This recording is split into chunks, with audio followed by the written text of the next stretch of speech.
So hello everyone, welcome back to your channel. जैसे कि हमने लास्ट वीडियो में डिस्कस किया था कि हमें अगर अपने पैसे को ग्रो करना है और उसके लिए अगर हम स्टॉक मार्केट को सिलेक्ट कर रहे हैं तो हमें कुछ अच्छे स्टॉक सिलेक्ट करने पड़ेंगे जिसमें हम अपने पैसे को बढ़ा पाए, इनफैक्ट मल्टीप्लाई कर पाए। बट ऐसे स्टॉक्स हम ढूंढे कैसे जिससे हमारा पैसा लॉन्ग टर्म में बढ़े, इनफैक्ट डबल हो जाए या कई गुना हो जाए। तो अगर आप पैसे को मल्टीप्लाई करना चाहते हो तो उसका प्रोसेस क्या है, क्या ऐसा तरीका है जिससे आपका पैसा बढ़ेगा लॉन्ग टर्म में। आइए आज इस वीडियो में हम डिटेल में सब कुछ समझते हैं। सो जैसे कि हमारे साथ ऑलरेडी विभू राज ठाकुर है, he is my brother. So Vibhu is learning stock market now. तो अभी इनकी बिल्कुल शुरुआत हो रही है और हम धीरे धीरे करके ना स्टेप बाय स्टेप आगे बढ़ने वाले हैं। सो विभू, यहाँ पर ना मैंने आप ही का ये आज अकाउंट खोला है, विभू राज ठाकुर। ठीक है। सो सबसे पहले तो यहाँ पर चलते हैं। आपको अभी तक मैंने कुछ गिफ्ट किया है, वो मैं आपको दिखा देता हूँ क्या किया है। मैंने आपको 2,82,000 रुपीज गिफ्ट करे हुए हैं। सो दिस इज अ 12% रिटर्न जो कि पिछले 5-6 महीने के अंदर आपके अकाउंट में आई है। ठीक है। सो ये गिफ्ट क्या है, ये आपका जो डीमेट अकाउंट था इसके अंदर कुछ अच्छी इन्वेस्टमेंट्स हैं। ठीक है। अब इसके अंदर कमाल की बात है, एक भी स्टॉक नहीं है। And today we are going to learn stocks कैसे सिलेक्ट करने हैं। इसमें एक भी स्टॉक नहीं है, बट मैं आपको ये बता दूं, इसके अंदर आपके पास इंडिया के और इनफैक्ट इंडिया से बाहर के, अमेरिका के, चाइना के, ओप्पो, वीवो सब कुछ खरीद रखा है मैंने। ठीक है। आपके अकाउंट में एचडीएफसी बैंक भी है, आईसीआईसी बैंक भी है, एक्सिस बैंक भी है। आपके बंच ऑफ स्टॉक्स। आपके अकाउंट में गोल्ड भी है और गोल्ड पे भी आपके पास 12% की रिटर्न है और पिछले 6 महीने में। सो ये कैसे आई है, क्या हुआ है और ये क्या होता है, आपको आज हम सिखाने वाले हैं। ठीक है। तो ये आपको, जैसे मैंने बोला, 281 आपको ऑलरेडी प्लस में चल रहा है आपका अकाउंट। आज का आपका जो डे पीएनएल है ऐसे देखते हैं, ये 4,500 रुपये प्रॉफिट में है। तो जब अब आप कॉलेज में आए, ये हमने आपके लिए काम कर दिया। अब इसे आपको आगे बढ़ाना है। ठीक है। इसे आगे बढ़ाने के लिए हम क्या क्या करने वाले हैं, क्या क्या समझने वाले हैं, बहुत कुछ समझेंगे आज इस वीडियो में हम। ठीक है। सबसे पहले हम बात करते हैं ये क्या था और आज हम क्या डिस्कस कर रहे हैं। बेसिकली ये सारे ईटीएफ्स हैं। मैं तो ईटीएफ ही फैन हूं। आपके पास कोई म्यूचुअल फंड नहीं है। ठीक है। आपके पास सारे ईटीएफ्स हैं।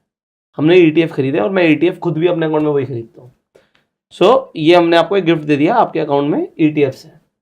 अब आगे की बात करते हैं। जैसे कि अब ये है एचडीएफसी बैंक, क्या मैं इसे यहाँ पे खरीद लूँ? इसके लिए तो स्टडी करनी पड़ेगी। क्या स्टडी करनी पड़ेगी? फंडामेंटल्स देखने पड़ेंगे। ये एग्जांपल हिंदुस्तान यूनिलीवर है, क्या मैं इसे खरीद लूँ? जस्ट चार्ट देख के तो मैं नहीं बता सकता, उसके लिए थोड़ा बहुत देखना पड़ेगा। सो मैं आपको समझाता हूँ। मार्केट में 2 तरीके से लोग इन्वेस्टमेंट्स करते हैं। ठीक है। एक होता है चार्ट देख के इन्वेस्टमेंट करना, ठीक है, जो कि काफी अच्छा होता है। मैं भी चार्ट देखता हूँ। ठीक है। और एक होता है फंडामेंटल्स को देख के इन्वेस्ट करना, जो ज्यादातर लोग वैल्यू इन्वेस्टिंग की बात करते हैं, लॉन्ग टर्म इन्वेस्टिंग की बात करते हैं। वैसे मैं चार्ट वार्ट नहीं देखना। ठीक है। ठीक है। तो आज मैं आपको एक बहुत बड़ी लर्निंग देने वाला हूं। लोग कहते हैं जो प्राइस को देखते हैं, प्राइस डिस्काउंट्स एवरीथिंग। इसका मतलब क्या हुआ कि अगर अच्छा प्राइस में मिल रहा है तो वो डिस्काउंट भी हो सकता है, महंगे पे मिल रहा है तो बेकार भी हो सकता है। तो आम आदमी ऐसे ही समझेगा जैसे आपने समझा। हाँ। प्राइस डिस्काउंट्स एवरीथिंग का मतलब क्या है कि अगर किसी कंपनी के साथ अच्छा होने वाला होगा तो उसके प्राइस में दिखना शुरू हो जाएगा, बढ़ने लग जाएगा वो। हाँ। और अगर किसी कंपनी का बुरा हो रहा होगा तो उसके प्राइस में दिख जाएगा। ठीक है, कम हो जाएगा। जो फंडामेंटल्स वाले होते हैं वो हमेशा पीछे होते हैं। ठीक है। क्योंकि जब आप किसी कंपनी की फंडामेंटल स्टडी करने जाते हो, जो भी डेटा अवेलेबल होता है वो पुराना होता है। इसीलिए बोला जाता है, जैसे मैं हिंदुस्तान जिंक की बात करता हूं, ये काफी अच्छा स्टॉक है। मैं काफी टाइम से देख रहा था, कोई रिकमेंडेशन नहीं इस वीडियो में। अभी मैं हिंदुस्तान यूनिलीवर का चार्ट खोला हुआ था, जिंक खुल गया तो खुल गया। देखिए जरा इसके साथ क्या हुआ है।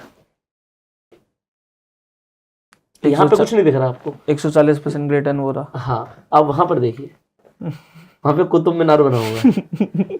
तो फंडामेंटल जो स्टडी करते हैं और जो टेक्निकल, ये मैंने चार्ट जानबूझ के खोला है। मेरे रिडार में स्टॉक था, बट इसे खरीदना कब है ये इंपॉर्टेंट है। ठीक है। ऑल्दो मैंने बोला मैं स्टॉक्स में खुद इन्वेस्ट नहीं करता, बट यस हमारे ऑफिस में एक अकाउंट में हम स्विंग ट्रेडिंग करते हैं, जो मैं एक लिमिटेड अमाउंट से करता हूँ। क्योंकि जो मेरा पीस ऑफ माइंड है वो खराब नहीं होना चाहिए।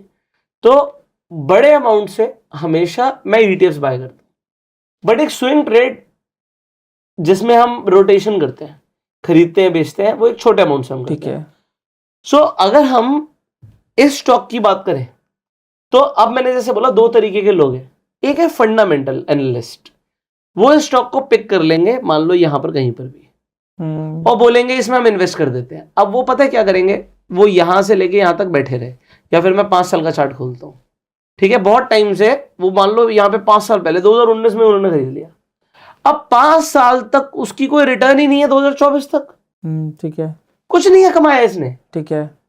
तो अगर आप 5 साल तक उस पैसे को ऐसी जगह लगाते, हमने समझा था कि भाई 5-6 साल में तो पैसा डबल होना ही चाहिए। ठीक है, if your money is not multiplying in 6 years, you are a bad investor. ठीक है। आप बहुत बुरे इन्वेस्टर हो। अगर आप 6 साल में पैसे को डबल नहीं कर पा रहे तो आपको इन्वेस्टमेंट नहीं आता, साफ बात, मैं मुंह पे बोलूंगा। उससे बढ़िया तो एफडी में रख दो, ठीक है। 12 साल में तो वही डबल कर देगा। तो 6 साल तो इज अ टाइम कि हमें अपने पैसे को डबल करना आना ही चाहिए। मेरा होराइजन हम कहते हैं और कम होना चाहिए। मतलब मैं एक एग्रेसिव इन्वेस्टर भी हूं, ऐसा नहीं है कि मैं ईटीएफ लोगों को सेफ लग रहा है, मैं उसमें जो करता हूं उससे मुझे पता है कि मैं ज्यादातर म्यूचुअल फंड मैनेजर्स को बीट करता हूं, मुझे पता है क्यों। वॉरेन बफे बोलता है, वॉरेन बफे बोलते हैं कि भाई आप इंडेक्स में इन्वेस्ट करो, आप सिर्फ इंडेक्स में, इंडेक्स मतलब जैसे ईटीएफ है, ईटीएफ मेरे इंडेक्स के हैं वो, तो अगर आप इंडेक्स इन्वेस्टिंग करते हो तो आप ज्यादातर म्यूचुअल फंड मैनेजर्स को आउट परफॉर्म कर रहे हो, और फिर मैं उसमें एवरेजिंग करता हूं, तो मैं शायद 95% म्यूचुअल फंड मैनेजर्स एवरेजिंग मतलब वो मैं समझाऊंगा आप। एवरेजिंग होता है कि अगर रेट गिरे तो उसे दोबारा खरीद लो, बट आप स्टॉक्स में नहीं कर सकते ऐसा। अच्छा, ठीक है। क्योंकि स्टॉक्स का हालत जैसे मैंने बताया था येस बैंक जैसी हो सकती है, यूपीएल जैसी हो सकती है, गिरता ही चला जा रहा है, तो एवरेजिंग में आपको नुकसान होगा। You can only do that with index. ठीक है। इंडेक्स क्या होता है? इंडेक्स होता है कि हम कई सारे स्टॉक्स से मिलकर एक इंडेक्स बना देते हैं, उसमें अलग अलग वेटेज में स्टॉक्स होते हैं, मैं आपको वो भी सब दिखाऊंगा। तो अब टेक्निकल सीखना क्यों जरूरी है, चार्ट पढ़ना क्यों जरूरी है, इसका आंसर दे रहा हूं। चार्ट पढ़ना इसलिए जरूरी है कि जब आप यहां पर हो, या फिर मैं अभी हिंदुस्तान जिंक खोल रहा हूं, ठीक है, तो जो टेक्निकल एनालिस्ट होगा वो चार्ट भी देखेगा, फंडामेंटल पे कंपनी रखेगा रेडार पे, बट उसके बाद वो क्या करेगा, यहां पर एक कंसोलिडेशन के लिए हम हॉरिजॉन्टल लाइन यूज करते हैं। जब तक प्राइस एक कंसोलिडेशन फेज में है, यहां पर आपको साफ समझ आ रहा है कि एक रेंज के अंदर स्टॉक है, जब तक वो रेंज को तोड़ के ऊपर नहीं जा रहा तब तक टेक्निकल एनालिस्ट अंदर नहीं घुसेगा। अच्छा, तो हमें क्या करना है, हमें अच्छे स्टॉक्स तो पिक करने हैं, वो हम करेंगे, फंडामेंटल आज हम एनालिसिस सीखेंगे, बट हम उसमें पैसा तब लगाएंगे जब वो भागने वाला होगा, हम उसे पकड़ेंगे टेक्निकल देख के, टेक्निकल देख के। ठीक है। अगर हम देखो इसमें क्या होता है, हमारा होराइजन क्या है, if our horizon is forever, ठीक है, अगर हम कहते हैं तो आप हिंदुस्तान जिंक जैसी कंपनी नहीं चूज कर सकते, ये छोटी कंपनी होगी कंपैरेटिवली। अच्छा। मैं हिंदुस्तान यूनिलीवर की बात करूं, वो एक अच्छी कंपनी हो गई।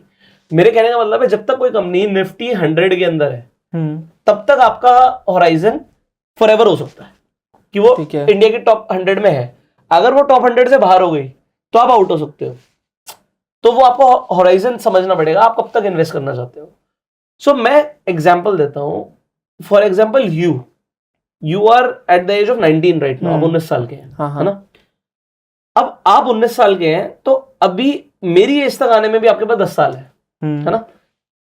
इन 10 सालों के अंदर you can take more risk. तेरी शादी नहीं हुई, बच्चे नहीं है, कोई जिम्मेदारी नहीं है ना, घर मिला हुआ, कोई लोन नहीं है, गाड़ी की तेरे को कोई किस्त नहीं भरनी, पेट्रोल के पैसे, ultimately you are dependent. And some people who are at your age, जिनके पास रिस्पॉन्सिबिलिटीज कम है, आपको अपनी वेल्थ बनानी है। आज जो दिया हुआ है वो मम्मी पापा का है या मेरा है, आज आपके पास आपका क्या है। आज कई सारी फैमिलीज में ऐसा है, पेरेंट्स इनिशियल सपोर्ट कर सकते हैं, एक बार सपोर्ट कर दिया, बट उसके बाद आप उसे कितना आगे लेके जाते हो, it is up to you. So that is what you are going to create. So इस वक्त रिस्क लेके पैसा बनाना है, बट कितना, कैलकुलेटेड रिस्क। इसीलिए जब हम स्विंग ट्रेड करते हैं स्टॉप लॉस होता है, ठीक है, ऐसा नहीं स्टॉप लॉस नहीं होता, there is a stop loss, but वो आज हम समझेंगे, हम ये सारी चीजें समझेंगे।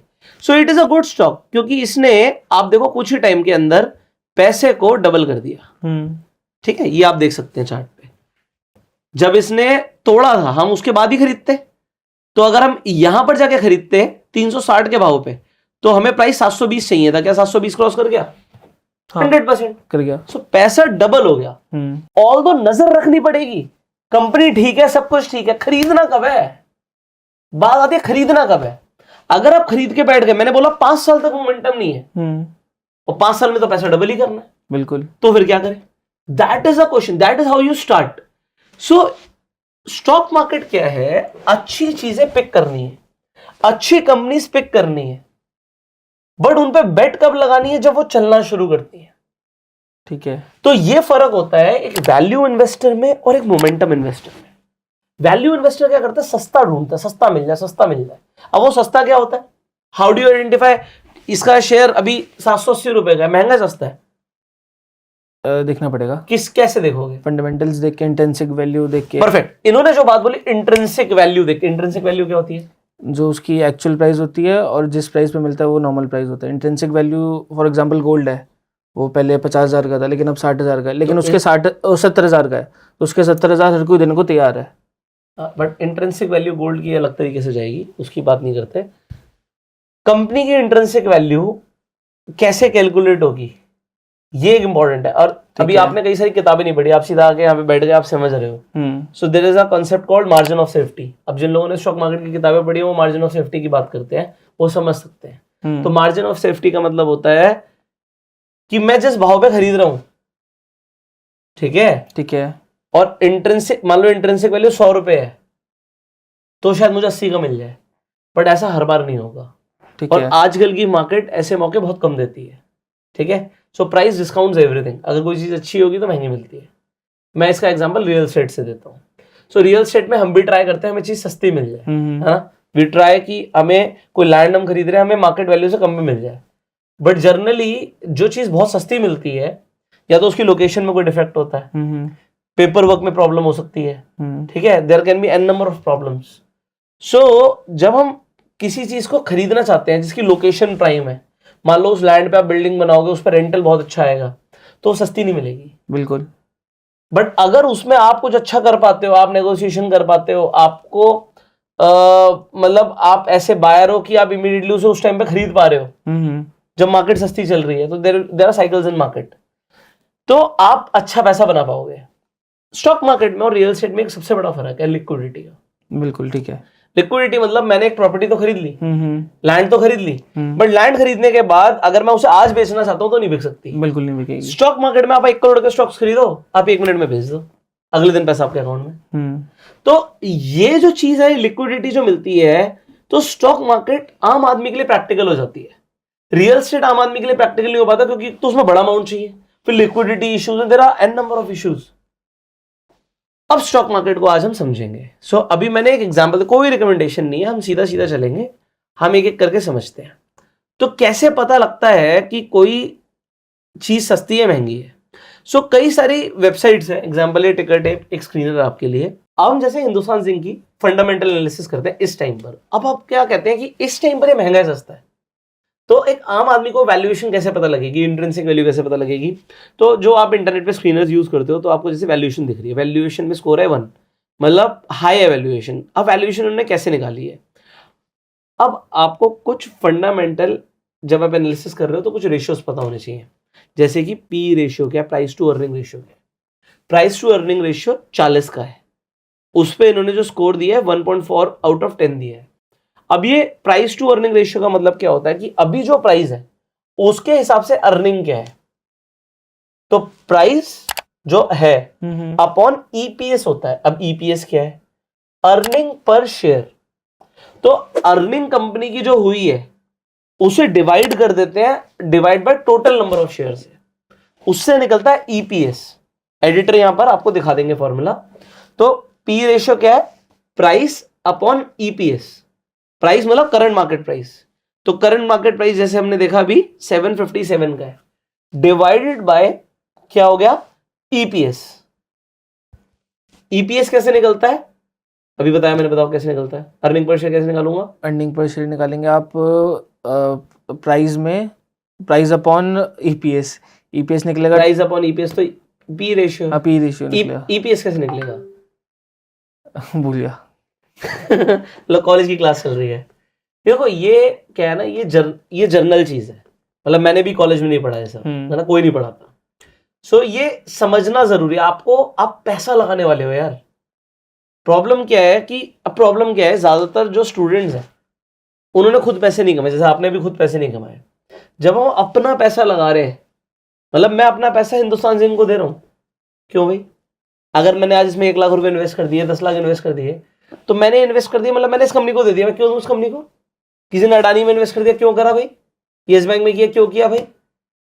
कुछ तो देख के करोगे। तो ये फॉर्मूला कहीं पेपर में नहीं आएंगे, आप आपको एग्जाम नहीं देने वाले इसका। मार्केट में क्या होता है और लाइफ में क्या होता है, अभी तक आपने स्कूल में कॉलेज में एग्जाम दिए और आप गलत निकले तो क्या होगा? मार्क्स कम आ जाएंगे, ज्यादा से ज्यादा ये होगा, आप फेल हो जाओगे। यहां पे आप फेल पास नहीं होते। यहां पर या तो पॉजिटिव दिखता है, या तो आप मार्केट से पैसा कमाते हो, या आप मार्केट को पैसा दे देते हो। If you fail in market, वो लॉस आता है सीधा। अब प्रॉब्लम क्या है? आपने खुद नहीं कमाया, तो वो लॉस इतना दिल पे नहीं लगता। जिसने जाके मार्केट, मतलब अपने बिजनेस से, जॉब से 2,000, 5,000, 10,000, 50,000 कमाए ना, उसको पता है वो पैसा कैसे कमाया जाता है। अब आज किसी के लिए वो 2 लाख रुपए जो आपके अकाउंट में बहुत बड़ा प्लस है, आपको फर्क ही नहीं पड़ेगा। अब आपको ये समझना, whatever you are doing, it is your hard earn money. तो मैं क्यों लगाऊं पैसा? इसलिए ये सब चीजें जो मैं आपको बता रहा हूं, ये जरूरी है सीखनी। सो पी रेशियो होता है प्राइस अपॉन अर्निंग। जो अभी प्राइस चल रहा है वो सस्ता है महंगा है, मुझे कैसे पता लगेगा? प्राइस के नीचे ईपीएस लगा दूंगा, अर्निंग पर शेयर। और अर्निंग पर शेयर कैसे निकलेगा? जितनी कंपनी ने टोटल अर्निंग करी है, ठीक है, divide by number of shares. ठीक है। अब इससे हमें पता लगता है कि यार पी रेशियो 40 का है, 40 का ज्यादा है। मैं आपको एक जनरल फिगर बता रहा हूं, 20 के नीचे अच्छा माना जाता है, बट ये कंपनी टू कंपनी डिपेंड करेगा। अभी मैं आपको एग्जांपल दूंगा, कई ऐसी कंपनीज है जिनका कभी 20 आएगा ही नहीं, मुश्किल है बहुत, बट वो कंपनीज अच्छी हैं और उनका शेयर भी चलता है। बट अगर वो कभी 20-25 में मिलेगा तो मैं भी लेने के लिए इंटरेस्टेड हो जाऊंगा। कई कंपनी का पी रेशियो 5 का मिलेगा आपको, बट तब भी वो मुझे ठीक नहीं लगती। तो हम एक जर्नल वे में बात करें, 20 के नीचे ठीक है, जर्नल वे में समझा रहा हूं। फिर आ जाता है प्राइस टू बुक वैल्यू। अब बुक्स के अंदर कंपनी की क्या वैल्यू है ना, divide by number of shares. इससे क्या निकलेगा? पीवी रेशियो नहीं, बुक वैल्यू पर शेयर। और हम प्राइस को डिवाइड करेंगे बुक वैल्यू पर शेयर से। ठीक है, थोड़ा कॉम्प्लिकेटेड हो रहा है। हाँ, कॉम्प्लिकेटेड हो रहा है। तो एक हमने निकाली थी कंपनी की अर्निंग कितनी है। एक होता है बुक्स में कंपनी के पास क्या क्या है, मशीनरी है, एसेट्स है, इन सब से मिलके आप समझ लो बुक वैल्यू बनती है। बुक्स पे, पेपर पे जो सीए बनाता है।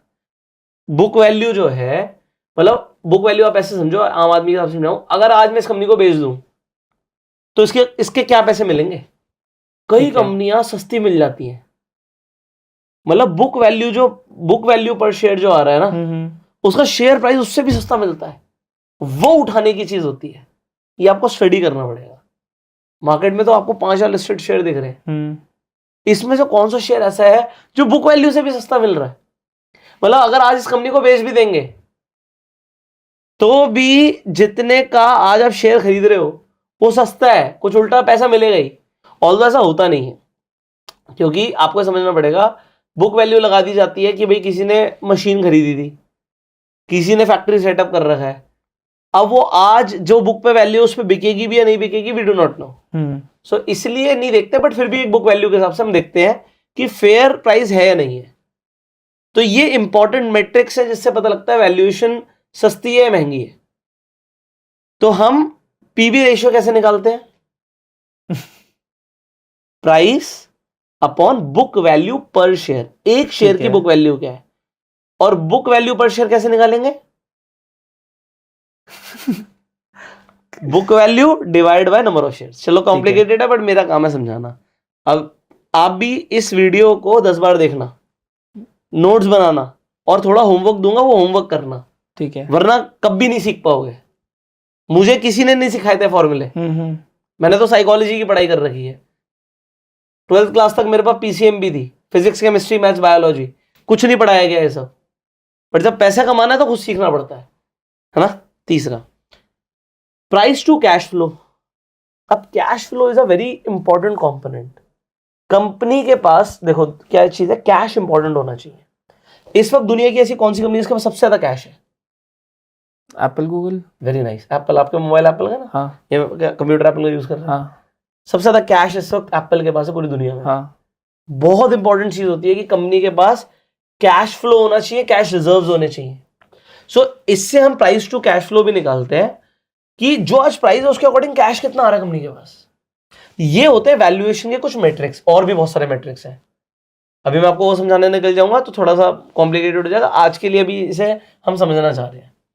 बट एक और इंपॉर्टेंट चीज है जो मैं देखता हूं, ठीक है। तो यहां पर और भी कुछ चीजें हैं, ग्रोथ देखते हैं। अब ग्रोथ में रेवेन्यू है, कैश फ्लो है, अर्निंग पर शेयर है, ठीक है। अभी हम समझेंगे। प्रॉफिटेबिलिटी की बात करते हैं, आरओई है। आरओई होता है रिटर्न ऑन इक्विटी। सुनते जाओ सभी। प्रॉफिट, फिर अगेन कैश फ्लो इंपॉर्टेंट है, जैसे मैंने बोला। एंट्री पॉइंट, फंडामेंटल्स ऊपर है, technicals I do not know why, हाँ ओवरबॉट जोन में है, ठीक है, ज्यादा खरीद लिए। रेड फ्लैग्स, प्रमोटर की प्लेज होल्डिंग बढ़ गई है या टू मच, अभी हम देखेंगे ये क्या होता है। ये सारी चीजों से एक यहां पर आपको बताया जा रहा है कि इसे इस वक्त खरीदना सही है गलत है, ओके। बट जब आप यही वैल्यूएशन इस टाइम पर करते तो बात कुछ और होती। तो एक फंडामेंटल एनालिस्ट ने उस टाइम पर देखा था कि ये राइट वैल्यूएशन पर था। तो अब हम जैसे जो अभी हम फाइनेंशियल्स डिस्कस कर रहे थे, वो फाइनेंशियल्स आपको किसी भी स्क्रीन पर मिल जाते हैं। जैसे कि हम यहाँ पर इनकम वाइज देखते हैं। सबसे इंपॉर्टेंट होता है कंपनी का रेवेन्यू क्या है, रेवेन्यू क्या आ रहा है और रेवेन्यू क्या हर साल बढ़ रहा है, ये इंपॉर्टेंट होता है। तो जैसे कि अगर हम इसी कंपनी की बात करें तो 2021 में 24,000 करोड़ था, 30,000 करोड़ था, 35,000 करोड़ था, 30,000 करोड़ था। तो ये रेवेन्यू है जो ईयर ऑन ईयर आप ट्रैक करते हो, ठीक है। मुझे ऐसी कंपनी में इंटरेस्ट होता है जिसका ईयर ऑन ईयर रेवेन्यू बढ़ रहा हो। दूसरी चीज होता है इबिट्टा। अब ये इबिट्टा क्या होता है? नेट प्रॉफिट, मतलब जो घर में आ रहा है। नहीं, ये नेट नहीं होता। मतलब जो प्रॉफिट हमें सारे टैक्स वगैरह काटने के बाद बच रहा है वही ना? नहीं, पहले। अच्छा, काटने से पहले आप बच बीबीए रहा कर रहे हो ना? हाँ। Very good. अब आप एमबीए भी करोगे। फिर आप ये पहले सीख लो, फिर आप एमबीए के स्टूडेंट्स को सिखा देना। इबिट्टा का मतलब होता है earning before interest, taxes, depreciation and amortisation. ऐसा लग रहा है कि सी की पढ़ाई चल रही है? नहीं नहीं नहीं। नहीं चल रही ना, ठीक है। तो आप लोग मुझे बताएंगे, पहले मैं आप ही से पूछ लेता हूँ, डेप्रिसिएशन और एमोर्टाइजेशन में फर्क क्या होता है? डेप्रिसिएशन मतलब फॉर एग्जांपल मशीनरी है, वो धीरे धीरे यूज हो रही है, उसके वैल्यू कम हो रही है, तो वो डेप्रिसिएशन हो गई। अमोर्टाइजेशन वो नहीं पता अभी। कोई बात नहीं, आप लोग समझदार हो। हाँ। ये तो लोग गूगल करके लिख देंगे कमेंट में, आप लिख देना क्या होता है, लोगों को भी समझ आ जाएगा। सो होता क्या है कि हम इसमें अर्निंग ले रहे हैं before interest, taxes, depreciation and amortisation. इसका मतलब क्या है? इंटरेस्ट का खर्चा मिलता है। ज्यादातर कंपनी ब्याज पे पैसे उठाती है एग्जांपल, तो उनको इंटरेस्ट लग रहा होगा उस ब्याज के पैसे पे, तो इंटरेस्ट का खर्चा मिल जाता है। तो नेट प्रॉफिट हुआ मान लो 100 रुपए का, और इंटरेस्ट हमने 10 रुपए का दिया, तो अभी नेट प्रॉफिट रह गया लेट से 90 रुपए का। फिर टैक्सेस लग रहे हैं और डेप्रिसिएशन और एमोर्टाइजेशन का भी खर्चा मिलता है। टैक्स में बेनिफिट मिलता है। हाँ, मतलब टैक्स में बेनिफिट ऐसे मिलेगा कि अगर मैंने 100 रुपए कमाए थे, उसमें से 10 रुपए मैंने इंटरेस्ट के निकाल दिए, ठीक है। फिर डेप्रिसिएशन और एमोर्टाइजेशन, जो मैंने आपने मशीनरी का एग्जांपल दिया था, लैपटॉप है, मोबाइल फोन है, ऑफिस के अंदर जो चीजें लगा रखी हैं हमने, उसमें हम डेप्रिसिएशन क्लेम करते हैं, तो वो खर्चे में जाता है, ठीक है। तो उससे पहले की अर्निंग क्या थी, मतलब टैक्स वैक्स कटेगा बाद में, अल्टीमेटली कंपनी ने कमाया क्या, इसे बोलते हैं इबिट्टा, ठीक है। तो ये बड़ा फेमस टर्म है इबिट्टा।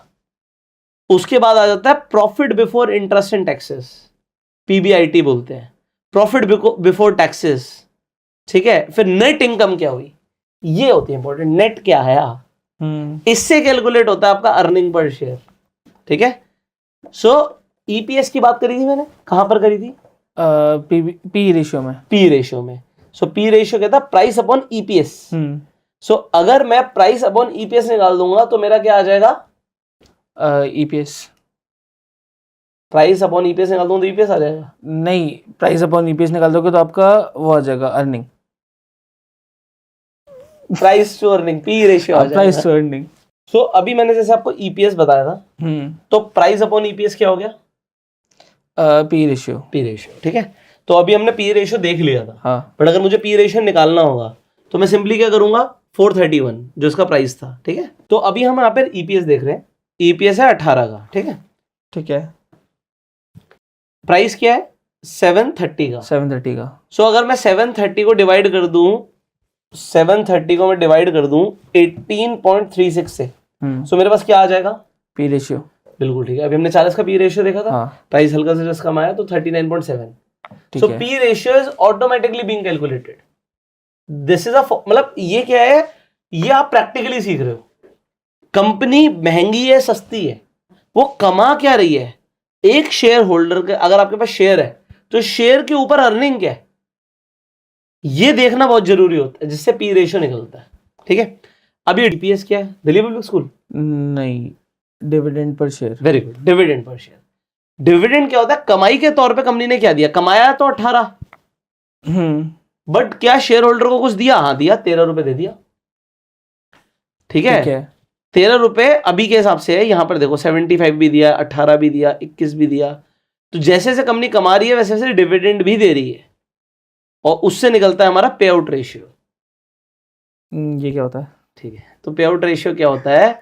जितना कमाया उसके हिसाब से कितना दिया। अच्छा, ठीक है। तो पे आउट रेशियो 3 का कैसे आ गया? कमाया 24 था, दिया 75, इसलिए 3 आ गया। ठीक है, समझ गए? ठीक है। अब यहां पर देखो, कमाया 22 था, दिया 18, 0.79। इसे परसेंटेज वाइज निकालते हैं तो लिखेंगे 79% दिया। यहां पर हम बोलेंगे 300% दिया, इसे बोलते हैं पे आउट रेशियो। देख, मैं बोरिंग बहुत समझा रहा हूं, मुझे नहीं पता। नहीं इंटरेस्ट है मेरे को। अभी आप फॉर्मूला पूछ रहे हो तो मैं ब्लैंक आउट हो जा रहा हूँ। बाकी इंटरेस्ट मेरे को आ रहा है। किसको इंटरेस्ट आ रहा होगा, बट चीजें बहुत काम की हैं। अरे इंटरेस्ट है, ऐसे ऐसे कोई नहीं सिखाएगा। अरे इंटरेस्ट है, मैं बता रहा हूँ, मैं खुद देखूंगा जाके पहले क्या क्या बोल दिया। कंटिन्यू करूं? अभी हम ये नहीं देख रहे, जो ऊपर इसमें लिखा होता है ना, ये इनकी अपनी एक तरीके से होता है कि मार्केट शेयर डिक्रीज हो रहा है, ये सब आप पढ़ सकते हो। अभी मैं इसके ऊपर बात नहीं कर रहा, I can talk about a lot of things. So अब फाइनेंशियल्स में हम और क्या क्या देख रहे थे। सो अब आ जाता है दूसरा, बैलेंस शीट। किसी ने मुझे स्पेसिफिकली इंस्टाग्राम पे भी डीएम मारा और कमेंट भी किया कई बार कि बैलेंस शीट एनालिसिस पे वीडियो बनाइए। आप सिंपली किसी भी कंपनी में बैलेंस शीट में क्या क्या देखते हो? मैं आपको बैलेंस शीट ऐसे मत देखो, बैलेंस शीट को देखने का नजरिया अलग है मेरा नजरिया है कि आपके दोस्त की बहन की शादी होनी है, अब उसके लिए लड़का ढूंढने जाना है। हाँ। तो हम क्या क्या देखेंगे उस लड़के का? कि वो कितना कमाता है, सबसे पहली बात। ठीक है। दूसरी बात, उसके ऊपर कोई लोन चल रहा है, कुछ भी चल रहा है। बहुत बढ़िया। ठीक है। और प्लस उसके हाथ में क्या बचता है कमाने के बाद। कमाता ज्यादा, खर्चा ज्यादा, तो फर्क मजा नहीं आता मतलब। ठीक है, और क्या देखोगे? जमीन जायदाद। हाँ, जमीन जायदाद कितनी है, घर कितना है, फैक्ट्री कितनी है, कुछ एग्रीकल्चर लैंड है, बाप दादा की जमीन है, कुछ तो देखोगे। वो सब किस में आ जाएगा? एसेट्स में। तो एसेट्स होते हैं इस तरीके से, देखो 2 तरीके के एसेट्स होते हैं। एक होता है करंट एसेट्स, एक होता है नॉन करंट एसेट्स। हम उसमें चलो नहीं जाते, मैं पूरा अकाउंट सिखाने लग जाऊंगा। ठीक है। तो अभी हम देखते हैं कंपनी के एसेट्स कितने हैं। बेसिकली करंट एसेट्स इंपॉर्टेंट होते हैं, ये समझना जरूरी है। करंट एसेट मतलब आज अभी एकदम से क्या है जिससे हम पैसा ला सकते हैं। कई सारी नॉन करंट एसेट्स ये हो गए कि एसेट तो है बट उसे अभी एकदम से लिक्विडेट करके पैसा नहीं आएगा, बस इतना समझ लो आप। ठीक है, ठीक है। उन दोनों को कंबाइंड रखते हैं, बट करंट एसेट ज्यादा होने चाहिए, बट ऐसा होता नहीं है कंपनियों के पास। कंपनियों के पास नॉन करंट एसेट ज्यादा होते हैं। ठीक है, बट टोटल एसेट्स क्या है, जमीन जायदाद कितनी, आप ये समझ लो। तो हम ये क्या देख रहे हैं, लड़के के पास या कंपनी के पास जमीन जायदाद क्या है और क्या वो हर साल बढ़ रही है या कम हो रही है। अगर लड़का नहीं कमा तो जमीन कम हो रही है। हाँ ठीक है, आप जो भी किसी भी कंपनी का हो रहा है हम स्टडी करते हैं। जब हम किसी कंपनी को लॉन्ग टर्म एनालिसिस करते हैं तो हम कम से कम 5 सालों का देखते हैं कि 5 सालों में ईयर ऑन ईयर क्या हुआ। एक आधा साल में चीजें ऊपर नीचे हो सकती हैं, बट इससे हम इमीडिएटली जज नहीं करेंगे ओवरऑल क्या हुआ। तो 5 साल 2019 से हम देख रहे हैं 42,000 करोड़, 46,000 करोड़, 45,000 करोड़, 44, ये 35,000 करोड़ दिखा रहा है। ठीक है, तो ये जो दिखा रहा है हमें मान के चलना पड़ेगा। सिमिलरली करंट, और मैंने क्या बोला, इसमें एक प्रॉब्लम क्या होती है कि डेटा कम से कम आपको यहां पर करंट नहीं मिलता। अभी क्या है कि 2024 का कोई डेटा नहीं है, 23 तक का ही डेटा है, तो आपको डिसीजन पुराने डेटा के हिसाब से लेना पड़ता है।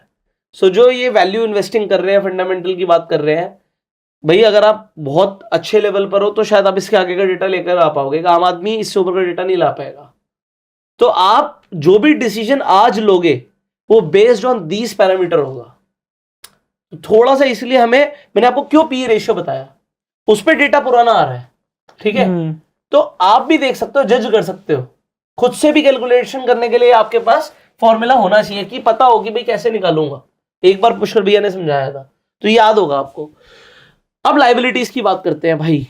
जमीन जायदाद इतनी है बट इसको देना कितना है। लाइबिलिटी का मतलब सीधा होता है देना के, ठीक है, मुझे देना है लाइबिलिटी। तो जो आपने बोला ना लोन कितने उसके ऊपर, ये सब आपको लाइबिलिटी से पता लग रहा है। तो दो तरीके की लाइबिलिटी होती है, एक होती है करंट लाइबिलिटी जो इंस्टेंट देनी है, बैंक से लोन उठा रखा, ब्याज तो देनी देना, ठीक है, ये एक एग्जाम्पल हुआ। कुछ होती है नॉन करंट लाइबिलिटी, देना है दे देंगे, ठीक है, दे देंगे, एक वाली लाइबिलिटी होती है। करंट लाइबिलिटी अगेन कम होनी चाहिए, बट यहां पर हमें दिख रहा है 17,000 करोड़ की, ये सब करोड़ में फिगर है, करंट लाइबिलिटी दिखा रहा है। हमेशा लाइबिलिटी एसेट से कम होनी चाहिए, मैं तो कहूंगा हाफ होनी चाहिए। तो जो टोटल लाइबिलिटीज है, जैसे यहां पर काफी अच्छा था, 44,000 करोड़ के एसेट्स थे और सिर्फ 10,000 करोड़ की लाइबिलिटी थी। यहाँ पे लाइबिलिटी बढ़ गई, which is not a good flag when somebody is doing fundamental analysis. में एग्जांपल दे रहा हूं। अब बैलेंस शीट एनालिसिस में और भी चीजें होती है, जैसे टोटल इक्विटी क्या है, टोटल लाइबिलिटीज इन शेयर होल्डर्स की इक्विटी क्या है, टोटल कॉमन शेयर्स आउटस्टैंडिंग क्या है। तो ये सब आप पढ़ सकते हो। जो मेन काम की चीज है वो है एसेट्स एंड लाइबिलिटी, जिसमें मैंने सबसे ज्यादा टाइम लगाया है। और इनकम पे इंपॉर्टेंट क्या था, रेवेन्यू और नेट इनकम या इबिट्टा भी ले लो, तो ये इंपॉर्टेंट चीज है पढ़ने के लिए। तीसरा आ जाता है कैश फ्लो, जो मैं कह रहा था बहुत इंपॉर्टेंट है। अब देखो net change in cash, cash company के पास बढ़ रहा है कम हो रहा है, यहाँ पे दिखेगा। तो यहाँ पे जैसे एग्जाम्पल के लिए है, ये दिखा रहा है कि 2022 में प्लस हुआ, ये माइनस हो गया। हमें बढ़ता हुआ कैश चाहिए कंपनी में, so net change in cash plus में होना चाहिए, बहुत अच्छा होता है। फिर होता है चेंज इन वर्किंग कैपिटल क्या है, कैपिटल एक्सपेंडिचर्स क्या हो रहे हैं, बढ़ रहे हैं कम हो रहे हैं। और फिर होता है फ्री कैश फ्लो, ये बहुत इंपॉर्टेंट होता है। फ्री कैश फ्लो का मतलब क्या है कि कंपनी के पास कैश क्या है, बैंक में पड़ा है, ये बहुत इंपॉर्टेंट होता है। ये ईयर ऑन ईयर बढ़ना बहुत जरूरी है। अभी देखो 11,500 करोड़ का फ्री कैश फ्लो है। सो ये इंपॉर्टेंट है कि उसके पास, कंपनी के पास कैश कितना है। जो कंपनी के पास कैश बहुत कम है, means that is a red flag for me, मेरे लिए बहुत, वो घटता जा रहा है, खत्म होता जा रहा है, तो वो रेड फ्लैग है। बढ़ता जा रहा है तो बहुत बढ़िया, कैश फ्लो बढ़ रहा है ना। सो ये इंपॉर्टेंट पैरामीटर्स मैंने आपको बताया जिससे हम किसी भी कंपनी की एनालिसिस करते हैं। अब आप कोई भी कंपनी बोलो, मैं यहाँ पे एग्जांपल उसकी एक एनालिसिस आपको बताता हूँ। बोलिए आप। आईटीसी बोल लो। सो आईटीसी की फुल फॉर्म भी बता दो इसी बात पे। इंडियन टबैको करके कुछ है, आगे कंपनी बोलना था। Indian tobacco company. सो हम आईटीसी की बात करते हैं। अब आईटीसी के फाइनेंशियल्स पे चलते हैं। अब देखो इसमें सबसे अच्छा क्या होगा, सबसे अच्छा इसका यही होगा कैश फ्लो, ठीक है। कैश फ्लो मेरे को पहले ही पता है क्योंकि ईयर बढ़ रहा है उनका, कैश बहुत है। अब देखो नेट चेंज इन कैश 139 यहाँ पर प्लस दिखा रहा है, ठीक है। Change in working capital expenditure, इसकी हमने बात करी। बैलेंस शीट की हम बात करते हैं। एसेट्स देखो, एसेट्स ईयर ऑन ईयर बढ़ रहे हैं, ठीक है, दिख रहा है आपको, हाँ। बढ़िया है। लाइबिलिटीज कम होनी चाहिए, बट अगर ये बढ़ता जा रहा है तो उसके कंपैरिजन में मैंने हमेशा बोला, for any company you are investing it should be less than half, ठीक है, ये आप ध्यान रखिए। फिर इनकम, रेवेन्यू, स्टेबल कंपनी है, बढ़ता जा रहा है, रेवेन्यू भी बढ़ रहा है, ठीक है, यहाँ पे देखो बढ़ रहा है रेवेन्यू, इबिट्टा ये भी बढ़ रहा है। So it is a good company. अच्छी कंपनियों में आपको ऐसा मिलेगा। So this is how we do are a little bit of fundamentals, but little bit मैंने क्या बोला। अब फंडामेंटल एनालिसिस पता कहां से शुरू होती है, मैक्रो इकोनॉमिक्स से शुरू होती है। ये तो आप सीधा कंपनी स्पेसिफिक आ गए, ऐसे नहीं होती। पहले हम देखते हैं ग्लोबल क्या चल रहा है, ग्लोबल सेंटिमेंट्स क्या है, ग्लोबल सेंटिमेंट्स में से इमर्जिंग इकोनॉमीज कौन सी हैं। हो सकता है इंडिया से बेटर अफ्रीका हो। सो अगर आप समझो कोई, आप एक FII हो, फॉरेन इंस्टीट्यूशनल इन्वेस्टर, आप पूरे वर्ल्ड में कहीं भी पैसा लगा सकते हो, तो मैं इंडिया की इसी कंपनी पे पैसा क्यों लगाऊं, है ना। अगर आप ये देखोगे तो आप पूरा वर्ल्ड का वर्ल्ड वाइड सेंटिमेंट देखोगे। आप देखोगे कि भाई फेड ने इंटरेस्ट रेट्स बढ़ाए हैं, कम करे हैं। अब ये इंटरेस्ट रेट्स क्या होते हैं, आप में से कई लोग सुनते होंगे कि भाई RBI ने इंटरेस्ट रेट बढ़ा दिए, कम कर दिए, फेड ने इंटरेस्ट रेट बढ़ा दिए, कम कर दिए। तो इंटरेस्ट रेट कौन समझते हैं? इंटरेस्ट रेट आप ऐसे समझो कि आपको बैंक के सेविंग अकाउंट पे ज्यादा इंटरेस्ट मिलेगा या FD पे ज्यादा इंटरेस्ट मिलेगा, तो आप क्या करोगे? कुछ नहीं, इसमें अगर ऑप्शन अच्छा होगा तो कर देंगे, इन्वेस्ट करेंगे ना। ऑप्शन अच्छा होगा तो कर देंगे। अगर आपको आज 7% की जगह एफडी में 10% 12% मिलने लग जाए, रिस्क फ्री इन्वेस्ट कर देंगे। रिस्क इन्वेस्ट कर देंगे, बट फिर पैसा तो लिमिटेड ही होता है। फिर आप क्या करोगे, आप स्टॉक मार्केट से पैसा निकाल लोगे, हाँ, और कहाँ लगा दोगे, बैंक में। तो इससे स्टॉक मार्केट पे इम्पैक्ट क्या आएगा, तो स्टॉक मार्केट डाउन हो सकती है क्योंकि पैसे निकल रहे हैं वहां से। कितना आसान तरीके से आपने समझ लिया। ठीक है, सो मैक्रो इकोनॉमिक्स से फंडामेंटल एनालिसिस शुरू होती है। ठीक है, उसमें हम प्रोजेक्शंस देखते हैं कि कितने टाइम से फेड ने इंटरेस्ट रेट नहीं बढ़ाए हैं, या कितने टाइम से बढ़ाता जा रहा है, आप कम करेगा। तो इस तरीके से हम देखते हैं, फिर हम ओवरऑल देखते हैं कि कौन सी इकोनॉमीज ग्रो हो सकती हैं। हम फिर हो सकता है बांग्लादेश को पकड़े, बांग्लादेश में भी स्टॉक एक्सचेंज है, हाँ होगा। ठीक है, तो हम हो सकता है वहां पे पकड़े, यार वहां पे यार एक्सपोर्ट बढ़ रहा है इनका, तो वहां की कंपनीज भी निकाल सकते हैं हम। इसी तरीके से हमने देखा इंडिया अच्छा कर सकता है, इंडिया को अभी अमेरिका बनना बाकी है, तो फिर इसलिए इंडिया चूज किया, फिर इंडिया पे आके इंडिया की कंपनीज चूज करी। और भी बहुत सारे पैरामीटर्स होते हैं, इन्फ्लेशन क्या चल रहा है, अल्टीमेटली बहुत सारे डेटा आता है, अनएम्प्लॉयमेंट डेटा आता है, इन सब से स्टॉक मार्केट पर फर्क पड़ता है। तो फंडामेंटल वाले को कितना कुछ पढ़ना पड़ेगा, मेरे पास तो इतनी डिग्रीज ही नहीं है। तो कोई भी भैया मतलब बड़ी कंपनी मेरे को ऐसा हायर ही नहीं करेगी, वो डिग्री देख के अगर हायर करना होगा। बट हमने जब बोला कि प्राइस डिस्काउंट्स एवरीथिंग, उसका मतलब क्या है, इतना फंडामेंटल करने के बाद भी हो सकता है मैं गलत हूं, इसीलिए प्राइस देखते हैं, इसीलिए प्राइस देखते हैं कि अगर कंपनी के साथ कुछ गलत होना होगा तो प्राइस बता देगा। ठीक है, ये जो भी हो रहा होगा प्राइस बता देगा, इसलिए प्राइस को साथ में देखना बहुत ज्यादा इंपॉर्टेंट हो जाता है। You should see the price, what is happening. Nifty बढ़ रहा है, हिंदुस्तान जिंक आज नीचे जा रहा है, एग्जांपल, क्या इसका कुछ मतलब है? इसे बोलते हैं रिलेटिव स्ट्रेंथ। रिलेटिव स्ट्रेंथ कि निफ्टी के कंपैरिजन में मेरा स्टॉक ज्यादा अच्छा चल रहा है या कम अच्छा चल रहा है, this is relative strength. Example, Nifty 0.18% ऊपर है, बट अभी मैं हिंदुस्तान यूनिलीवर की बात कर रहा था, वो 2% ऊपर है, तो रिलेटिवली ये बेटर स्टॉक हुआ। अब हम जब टेक्निकल्स देखते हैं, मैं टेक्निकल्स भी साथ साथ ही ले रहा हूं, आप सिंपली देखते हो फंडामेंटली कंपनी बहुत अच्छी है। क्या आपको इस चार्ट को देखकर दिख रहा है कि नीचे मिल रही है या महंगी मिल रही है? इस चार्ट को देख के क्या दिख रहा है, बस इतना बताओ आप। ये यहां पे प्राइस है, अभी यहां तक गया था प्राइस, सस्ता मिल रहा है महंगा मिल रहा है? इसको देख के तो ये दिख रहा है सस्ता दिख रहा है। हाँ, हमें देखना पड़ता है, हाँ, ठीक है, बट हम गिरती हुई चीज नहीं खरीदते, ठीक है। ठीक है, we never catch the falling sword, साला अपने ऊपर ही कटेगी, ठीक है।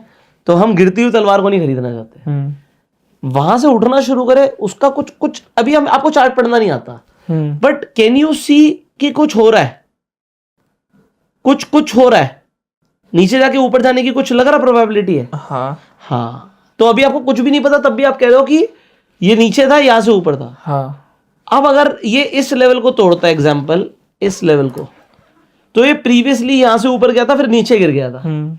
अगर इसे तोड़ता है तो क्या ये और ऊपर जा सकता है? जा सकता है। कहां तक जा सकता है? जहां से गिरता है हम वही मान के चलते हैं, वहां तक जा सकता है।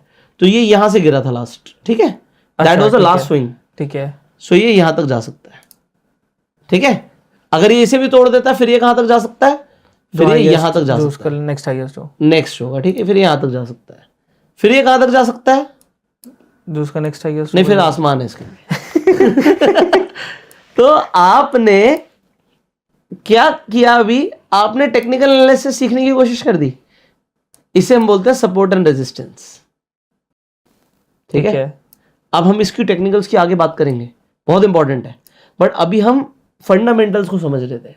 फंडामेंटल्स देखते हुए हम टेक्निकल पर जाके उसे लेने की कोशिश करते हैं, ठीक है। अब वो लोग कहते हैं नहीं यार, ये ना बहुत महंगा है, अभी भी महंगा है, ये काम करो, यहां पे मिलेगा तो खरीदूंगा, ठीक है, यहां पे हो सकता कभी आए ना अब दोबारा, ठीक है। तो क्या किया जाए, पैसा तो कमाना है। मैंने लास्ट वीडियो में बोला था बिना खरीदे भी पैसा कमाया जा सकता है। हाँ, वो कैसे हो सकता है? मैं कह रहा हूं भाई, ये मोटा मोटा यहाँ पे मान लो ये 2200 का रेट ले लो आप, 2200 के रेट पे आएगा तो खरीदूंगा, हो सकता कभी ना आए, तो निकल जाता है हाथ से स्टॉक और मैं पैसा भी नहीं बना पाता, तो मैं क्या करूं? नहीं पता। सो एक तरीका होता है कि जो वॉरेन बफे भी फॉलो करते हैं कि भाई जब इस रेट पर आएगा तब लेंगे। वो अब क्योंकि वो कॉम्प्लेक्स हो जाएगा, बट मजेदार बहुत है कि आप हो सकता है 50,000 रुपए ही इन्वेस्ट करो और आप 10% रिटर्न निकाल रहे हो, बट ऑल्दो हमारे पास पैसे होने चाहिए कि शेयर इस भाव पे आएगा तो हम खरीदने के लिए रेडी होने चाहिए। सो वो कैसे होगा, we will teach you further. बहुत इंपॉर्टेंट है, मेरे को बड़ा मजा आता है, ठीक है, उस तरीके से बाय करने में। ओके, सो हमने अभी क्या देखा? हमने ये देखा कि फंडामेंटल के साथ टेक्निकल को जोड़ना जरूरी है, ठीक है। अब ये वीडियो और लंबी हो सकती है क्योंकि मैं सीधा आपको स्टॉक सिलेक्शन पर चल सकता हूं कि अगर मुझे स्टॉक सिलेक्ट करने हैं तो how I am going to select stocks for swing trade and long term trade, ठीक है। बट आज इसे इतना ही रोकते हैं। आज हम फंडामेंटल्स की बात कर रहे थे, तो हमने फंडामेंटल एनालिसिस को समझा है। एक इंपॉर्टेंट चीज वो रह गई थी, वो बहुत इंपॉर्टेंट है, जिसके बिना मेरी एनालिसिस कंप्लीट नहीं होती फंडामेंटल्स के अंदर, which is debt to equity ratio. Company ने डेट कितना उठाया हुआ है, जो कि लेस देन 1 होना चाहिए। लेस देन 1 है मतलब इक्विटी के कंपैरिजन में डेट कम है, ठीक है। अगर कंपनी ज्यादा उधार उठा रही है, ज्यादा लोन उठा रही है, मेरे लिए रेड फ्लैग है। सो ये एशियन पेंट्स का चार्ट है, निफ्टी 50 का ही पार्ट है। यहाँ पर जाके आप एडिट कर सकते हो। तो एडिट करके जैसे यहाँ पर एडिट करोगे तो आपने यहाँ पे जैसे हमने लिया टोटल डेट और टोटल इक्विटी आपको देखनी है। अब डेट टू इक्विटी क्या होता है? डेट ऊपर आएगा, इक्विटी नीचे आएगी। बड़ा क्या होगा? अगर डेट बड़ा होगा तभी नंबर 1 से ऊपर होगा। तो आपको सिंपली क्या देखना, कुछ भी नहीं देखना, ये बताओ डेट ज्यादा है इक्विटी ज्यादा है? इक्विटी ज्यादा है। खत्म बात, बढ़िया है। अगर डेट ज्यादा हुआ तो प्रॉब्लम है, ठीक है। एग्जांपल देते हैं, हम वोडाफोन आइडिया की बात करते हैं, ठीक है। अब यहां पर क्या होना चाहिए? ये देखिए डेट है यहाँ पे आपका 2,37,766 करोड़ और इक्विटी नेगेटिव में आ रही है। इट मींस बिल्कुल रेड फ्लैग, हम नहीं पैसा लगाएंगे, ठीक है। जुआ नहीं खेलना हमने ना। सिमिलरली कई सारी स्मॉल कैप की कंपनीज आपको मिल जाएंगी जो आप ढूंढने जाएंगे तो आपको लगेगा यार इसके अंदर डेट बहुत ज़्यादा है, बट अभी हम निफ्टी 50 पे स्पेसिफिक हैं। एग्जांपल लेते हैं एक और, अदानी एंटरप्राइजेस, ठीक है। सो अभी क्या चल रहा है? डेट चल रहा है 53,000 करोड़, इक्विटी है 37,000 करोड़। अभी नहीं लगाएंगे, अभी हम नहीं लगाएंगे, हमें डेट ज़्यादा दिख रहा है। ऑल्दो ऐसा ज़रूरी नहीं है कि भाई ये कंपनी नहीं चलेगी, ऐसा ज़रूरी नहीं है, बट मेरा ये पैरामीटर है कि यार डेट टू इक्विटी 1 से कम होना चाहिए, तब भी पैसा लगाने का फायदा है। जो कंपनी के ऊपर कर्जा कम है, जब मार्केट भागती है तो वो और तेज भागती है, बस आपको ध्यान रखना है। सो कभी भी पैसा लगाना है डेट टू इक्विटी जरूर देखना है, ठीक है। समझ आ गया? आ गया। अब मैं आपका काम और आसान कर देता हूँ, ठीक है। तो I will give you homework also. आपको यहाँ पे स्क्रीनर पर जाना है। जब आप स्क्रीनर पर जाते हो, किसी भी स्क्रीन पर जा सकते हो आप, यहाँ पर ना आपको स्टॉक यूनिवर्स मिलेगा। आप यहाँ पर ले लीजिएगा निफ्टी 500। सो हम निफ्टी की टॉप 500 कंपनियां जो इंडिया में मतलब एनएससी के ऊपर जो टॉप 500 कंपनियां हैं उस पर एक स्टडी करने वाले हैं। अब यहाँ पर हमने बोला था डेट टू इक्विटी, आपको नहीं मिल रहा, आप ऐड फिल्टर पे क्लिक करो, आप यहाँ पे लिखो डेट, हमारे पास आ गया डेट टू इक्विटी, इसे सिलेक्ट कर लो, ठीक है। सो अब हमें देखना है कि ऐसी कौन सी कंपनी है जिसका डेट टू इक्विटी रेशियो कम है, ठीक है। सो हमें यहाँ पर बहुत सारी ऐसी कंपनियां मिल जाएंगी जिसमें आपको डेट टू इक्विटी रेशियो 1 से नीचे मिलेगा। So you have a lot of companies to study. फिर हमें क्या निकालना है? फिर हमें निकालना है पी रेशियो। फिर हमें पी रेशियो क्या चाहिए? 25 से कम। 25 से कम। तो नेगेटिव पी रेशियो का क्या मतलब हुआ? कि कंपनी लॉस में है। कंपनी लॉस में है, तो प्राइस अपॉन अर्निंग होता है, और अर्निंग अगर नेगेटिव में है तो पी रेशियो नेगेटिव में हो जाएगा। अब यहां पर आपको दिख रहा है भाई पी रेशियो आ गया 4, 5, 6 आपको आ गया, बट उसके साथ साथ हमें देखना है उसका डेट टू इक्विटी क्या है। सो मुझे डेट टू इक्विटी भी कम चाहिए, पी रेशियो भी कम चाहिए। एग्जांपल राजेश एक्सपोर्ट्स में देखता हूं, इसका पी रेशियो 6 का, डेट टू इक्विटी है 4.9 का, ज्यादा है, डेट टू इक्विटी ज्यादा है। फिर मैं देखता हूं Gujarat Narmada valley fertiliser, P ratio 6.7, 0.02, but क्या मैं इसे खरीद लूं? नहीं। इसके बाद हम क्या करेंगे? बाकी फंडामेंटल एनालिसिस करेंगे, और खरीदेंगे तब जब हम इसे पहले हमारी वॉच लिस्ट में ऐड करेंगे, और जब टेक्निकल्स पे मुझे दिखेगा कुछ तब मैं खरीदूंगा। मतलब थोड़ा सा टाइम लगाना है, पैसा डालने से पहले will have to study very hard, ठीक है। अभी अगेन गुजरात स्टेट फर्टिलाइजर्स यहाँ पर है, हमें ऐसी ही कंपनीज देखनी है। जैसे अब यहाँ पर देखिए ये गुजरात की कंपनीज क्यों आ रही है, ठीक है। ये देखिए KRBL limited, P ratio 10, debt to equity 5 है, ज्यादा है ना।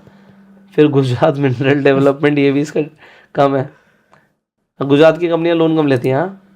सो फिर यहाँ पर देखो मुझे Bajaj holdings and investment limited मिला, जिसका पी रेशियो 12 का चल रहा है, डेट टू इक्विटी 0.18 चल रही है।